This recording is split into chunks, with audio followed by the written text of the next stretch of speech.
Hello everyone. आज हम start करने जा रहे हैं केमिस्ट्री क्लास 9th का chapter number 2 is matter around us pure के वेरी शॉर्ट आंसर क्वेश्चंस जो लखमीर सिंह बुक में से हैं। स्टार्ट करते हैं। फर्स्ट 5 क्वेश्चंस है हमारे पास। फर्स्ट है state whether the following statement is true और false. Milk is a pure substance. तो अगर आपने चैप्टर को ध्यान से पढ़ा होगा तो आपको याद होगा कि जो मिल्क होता है वो एक कोलॉइड होता है और कोलॉइड एक प्योर सब्सटेंस नहीं होता। सो मिल्क हमारे पास प्योर सब्सटेंस नहीं है, it is a false statement. तो आंसर हमारे पास आ जाएगा false. Milk is not a pure substance. Next, name 3 mixtures found in nature. Nature में पाए जाने वाले कोई भी 3 मिक्सचर्स के हमें नाम लिखने हैं। तो देखो, आपके आसपास बहुत सारे मिक्सचर्स होते हैं। मैंने रैंडमली कोई भी 3 लिखे हैं, मिल्क, पेंट, ग्लास। इसके अलावा लाखों मिक्सचर्स के आप एग्जाम्पल लिख सकते हैं यहाँ पे। तो रैंडमली कोई भी आप 3 यहाँ पे अपने आप से भी मेंशन कर सकते हो।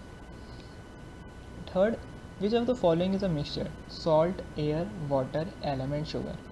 तो यहाँ पे जो एयर होता है वो एक मिक्सचर है, बाकी जो सॉल्ट है, वाटर है, एलम है और शुगर है, ये चारों कंपाउंड्स हैं, जबकि जो एयर है वो मिक्सचर है। So air is a mixture composed of different gases. अलग अलग गैसेज का मिक्सचर है air. So that is consider a mixture and बाकी जो 4 हमें दे रखे हैं वो compounds. Next, fourth question, name 1 metal and 1 non metal which exist as liquids at room temperature. तो देखो, नॉन मेटल तो बहुत सारे होते हैं लिक्विड में। आप ब्रोमीन का एग्जांपल लिख सकते हो। ब्रोमीन एक नॉन मेटल है जो लिक्विड स्टेट में होता है। और मेटल का एग्जांपल लिखना हो तो मेटल में हमारे पास मर्क्यूरी होता है। Mercury is a metal which remains liquid at room temperature. So mercury हो गया मेटल के लिए और ब्रोमीन हो गया नॉन मेटल के लिए। Next, fifth question, name a metal which is soft and a non metal which is hard. ऐसा मेटल जो सॉफ्ट है और ऐसा नॉन मेटल जो हार्ड है। तो सॉफ्ट मेटल में आप एग्जांपल लिख सकते हो। सोडियम का हमने देखा था, सोडियम एक सॉफ्ट मेटल होता है जो ईजिली कट हो जाता है।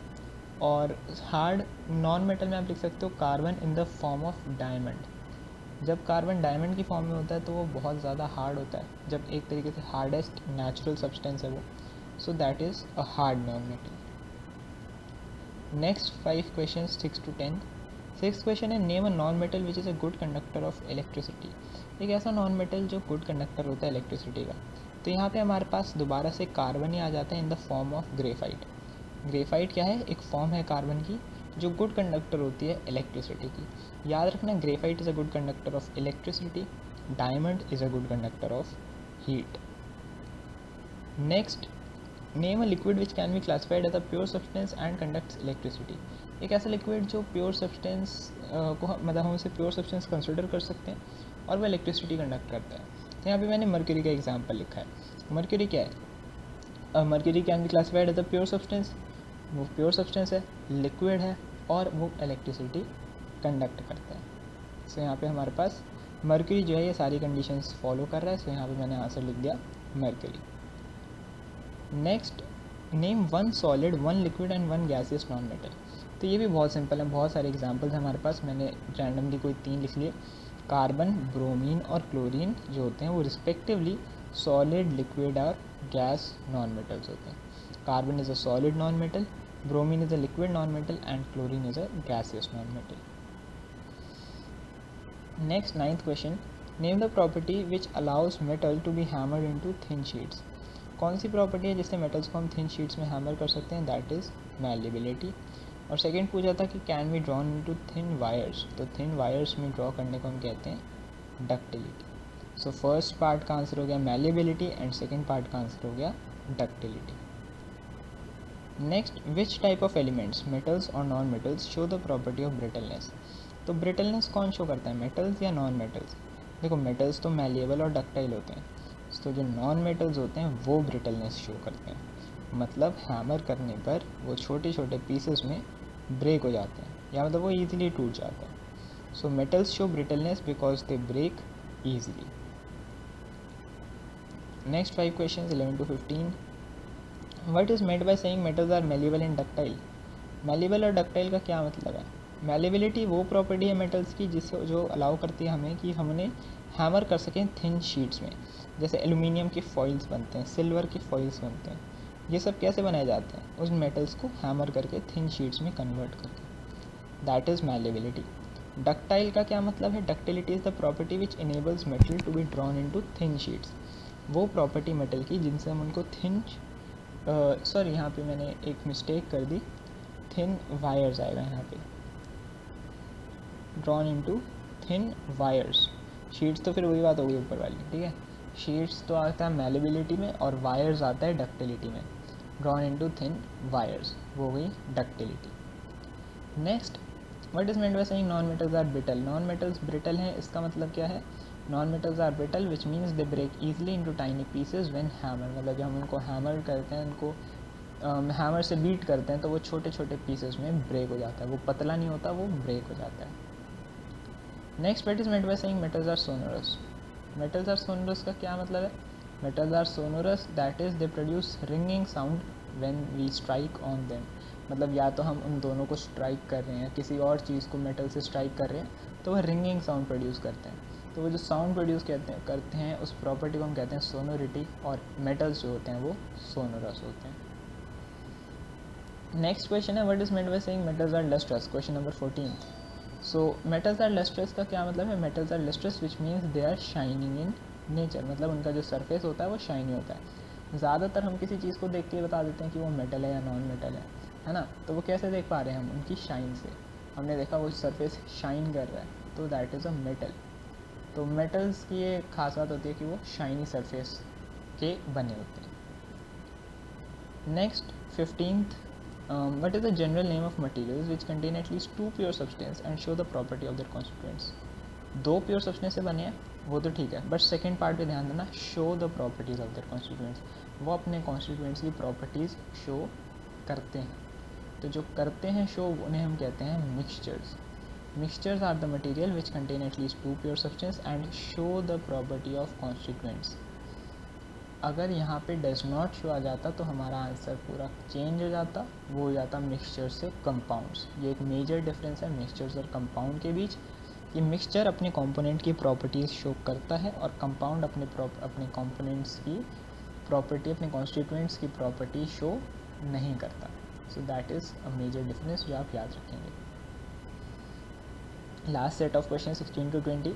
The properties of the product are different from those of the constituent. State whether this statement best describes an element, a compound or a mixture। यही मैंने अभी डिस्कस करा कि अगर किसी प्रोडक्ट की प्रॉपर्टी उसके कॉन्स्टिट्यूएंट से कम्प्लीटली डिफरेंट है तो वो आ जाएगा एक कंपाउंड। क्योंकि देखो एलिमेंट में तो कॉन्स्टिट्यूएंट्स होते ही नहीं है, वो तो एक ही खुद का बना हुआ है। और मिक्सचर में अभी हमने देख लिया कि वो तो शो करता है। सो कंपाउंड शो नहीं करता, हमारा आंसर आएगा यहाँ पे compound. 17th question, name one element, one compound, one mixture. अब देखो 118 एलिमेंट्स हैं आपके पास, ठीक है, बहुत सारे कंपाउंड्स हैं और बहुत सारे मिक्सचर्स हैं। कोई भी एक लिख देना, मैंने रैंडमली यहाँ पे लिखा है जो मेरे दिमाग में आया पहले। कार्बन एक एलिमेंट हो गया, वाटर एक कंपाउंड हो गया, एयर एक मिक्सचर हो गई, सिंपल। अब आप आयरन भी लिख सकते हो मेटल में, ठीक है, कंपाउंड में सॉल्ट भी लिख सकते हो, मिक्सचर में मिल्क भी लिख सकते हो, कुछ भी लिख सकते हो। 18th क्वेश्चन थोड़ा सा लंबा है, मतलब शॉर्ट के हिसाब से थोड़ा सा बड़ा है। Major difference between a solution and ordinary mixture. देखो हम ज़्यादा डिफरेंसेस कर लेते हैं, ये थोड़ा अलग सा डिफरेंस है। सॉल्यूशन और मिक्सचर में क्या डिफरेंस है, मिक्सचर तो, सॉल्यूशन तो एक तरीके का मिक्सचर है। तो यहाँ पे ये डिफरेंस है कि मिक्सचर जो होता है वो दो और मोर कॉन्स्टिट्यूएंट से बना हुआ है और उसमें ज़रूरी नहीं है कि वो डिज़ोल्व हो या ना हो। जैसे देखो शुगर इन वाटर, ये भी एक मिक्सचर है और ये एक सॉल्यूशन भी है, चलो। लेकिन सैंड इन वाटर, ये भी एक मिक्सचर है पर ये एक सॉल्यूशन नहीं है। सो ये डिफरेंस आ जाता है। मिक्सचर्स में क्या होता है कि वो सॉल्यूबल हो या ना हो ये ज़रूरी नहीं है, वो मिक्सचर है। पर सॉल्यूशन में क्या ज़रूरी है कि सॉल्यूशन है होमोजीनियस मिक्सचर। उसमें ये चीज़ ज़रूरी है कि जो सॉल्यूट है वो कम्प्लीटली डिज़ोल्व हो सॉल्वेंट में, वो सेपरेट नहीं करा जा सकता इजीली, ठीक है। सैंड वाटर को हम फिल्ट्रेशन से सेपरेट कर सकते हैं पर शुगर वाटर को तो नहीं कर सकते ना। So this is the major difference between a ordinary mixture and a solution.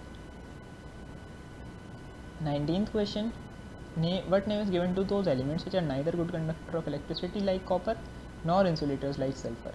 यहाँ पे हमारे पास सिंपल उन एलिमेंट्स को हम नाम देते हैं मेटलॉइड्स, जो मेटल्स और नॉन मेटल्स दोनों की प्रॉपर्टीज शो करता है, तो उसको हम कहते हैं मेटलॉइड्स। मेटलॉइड्स यहाँ पे आंसर आ जाएंगे। फिल इन द ब्लैंक्स देख लेते हैं, ऊपर ही बता देता हूँ। An element is made up of only one kind of, किससे बना होता है, सिंगल काइंड ऑफ एटम्स से। तो यहाँ पे एटम्स आ जाएगा। ब्राइन क्या है, brine is a mixture where as alcohol is a compound. ब्राइन एक मिक्सचर है और अल्कोहल एक कंपाउंड है। ब्राइन क्या होता है? एक तरीके से salt water mixture. Salt water mixture को हम एक तरीके से ब्राइन कहते हैं। अल्कोहल एक कंपाउंड है, ब्राइन एक मिक्सचर है। Brass is an alloy which is considered एक अलॉय क्या है? Homogeneous mixture. So brass is an alloy which is considered a mixture. 3 important metalloids are boron, silicon, germanium. मैं दिखा देता हूँ। बोरॉन, सिलिकॉन और जर्मेनियम, ये 3 नाम आपको लिखने हैं, मतलब लिखने क्या, याद रखना है कि ये 3 मेटलॉइड्स होते हैं जो सबसे ज़्यादा इंपॉर्टेंट होते हैं। ठीक है, फर्स्ट का एटम्स हो गया, सेकंड का मिक्सचर कंपाउंड, थर्ड का मिक्सचर, फोर्थ का बोरॉन, सिलिकॉन और जर्मेनियम, एंड लास्ट क्या बोला है? The element which are sonorous are called. Sonorous elements को हम क्या कहते हैं? Sonorous elements are called metals. Metals ही वो एलिमेंट्स हैं जो सोनोरस होते हैं, नॉन मेटल्स तो नहीं होते। सो हाँ, यहाँ पे हमारा आंसर आ गया मेटल्स। इसी के साथ हमने चैप्टर नंबर 2 के very short answer questions complete कर लिए। नेक्स्ट वीडियो में हम शॉर्ट क्वेश्चन आंसर स्टार्ट कर देंगे। यही पार्ट 1 का चल रहा है, पार्ट 1 के short, very short, long, and then part 2 के, चैप्टर 2 के पार्ट 2 के वेरी शॉर्ट, शॉर्ट और लॉन्ग।